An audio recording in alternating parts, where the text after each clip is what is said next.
Alright, so the assignment is introduce Walter Dean Myers.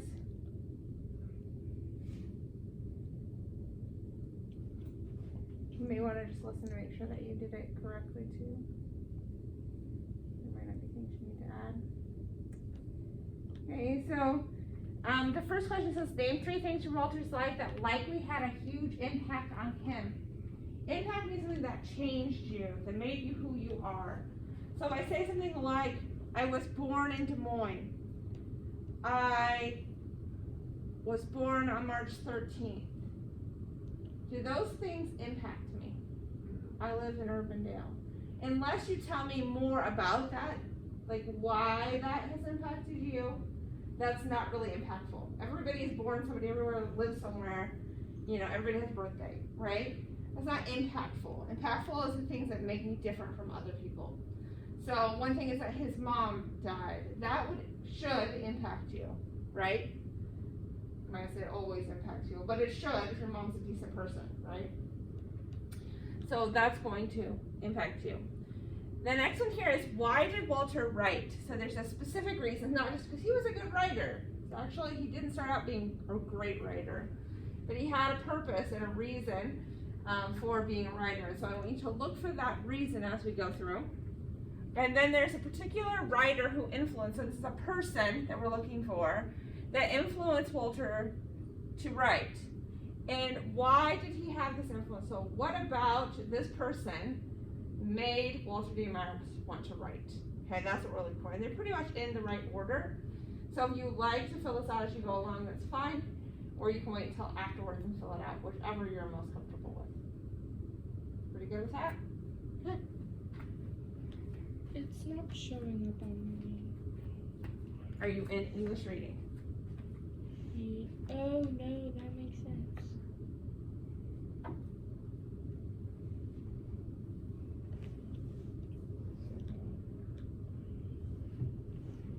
There you go.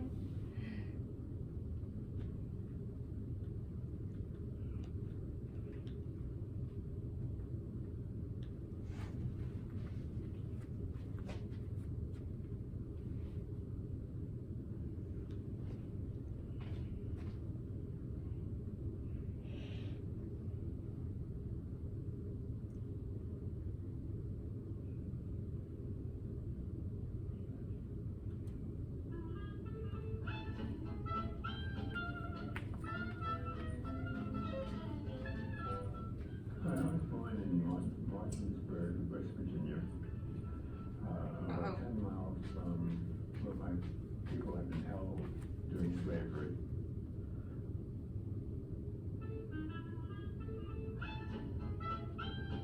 Try again.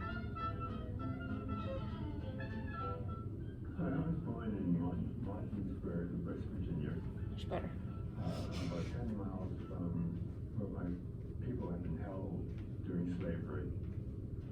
Slavery ended, half the family went 9 miles in one direction to Harper's Ferry, the others went to Martinsburg, West Virginia, nice little town.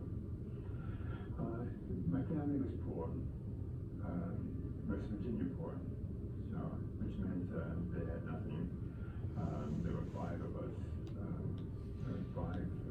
four full brothers and sisters, 2 half sisters.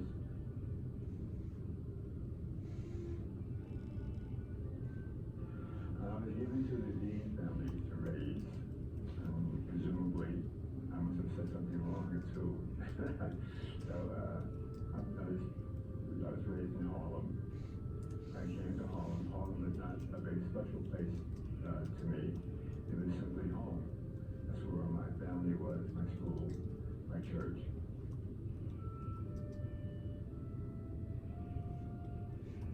When she wasn't working, she would read to me, which I loved her reading to me, sitting on Mama's lap. She was small, tiny little woman, about 5 foot tall, 5'1".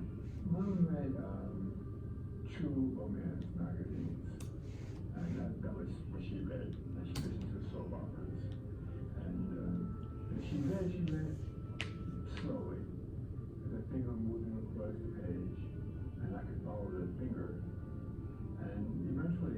to understand the words. And by the time I was about 5 and a half, I could read to her. I started school at around 6 or so. And I did okay when I started school. Nothing great. I had a speech impediment, apparently, which turned out to be my inability to listen to what I was saying. I hear things in my head, and I say things, and they come out clear, but other people couldn't understand me, which didn't bother me that much, because if you laughed at me, I would hit you, which I liked. I like hitting people. I like fighting. I did a lot of that. The problem that I began to develop was the idea of my personal identity. Who was I? And then I discovered, of course, that I was black, and also discovered that being black wasn't that cool. I decided that I was going to become an intellectual, and that worked for a while.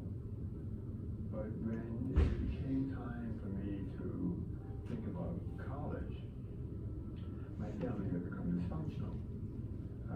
Really dysfunctional. I mean, my uncle was murdered. Some people in my family in jail. There was drug use. My father through the Great Depression. I think I hardly sustained me in high school. I mean, there were days when I didn't have money for lunch. There were times I didn't have clothing to wear to school.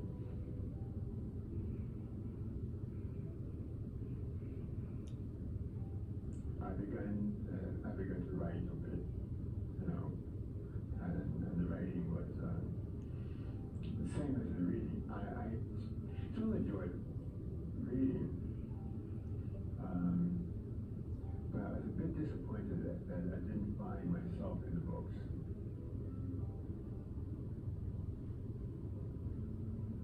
He was a guy who was raised 10 blocks from me. He was raised 10 blocks from me, and he's about a decade older, but he would have walked the same streets that I knew. I mean, the story was not that great a story, but again, it was my people. I was in the book.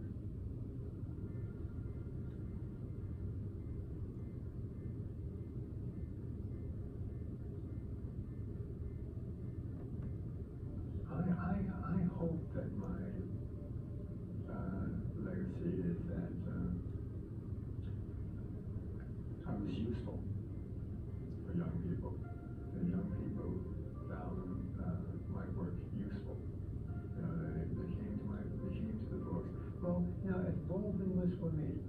When Baldwin, I first met Baldwin, I only met him once. Love the conversation we had.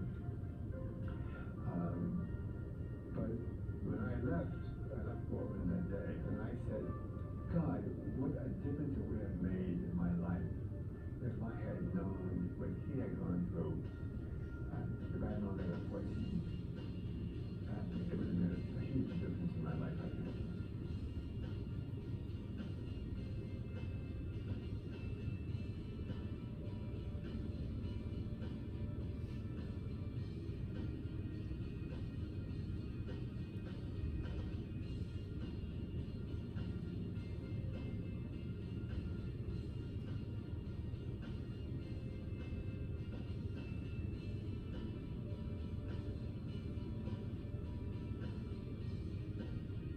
I wanted to make people of color human beings, and I want to make poor people human beings. I want to include them in my books so that they can look at my books and say, okay, that could be me, and that this guy understands who I am as a full person.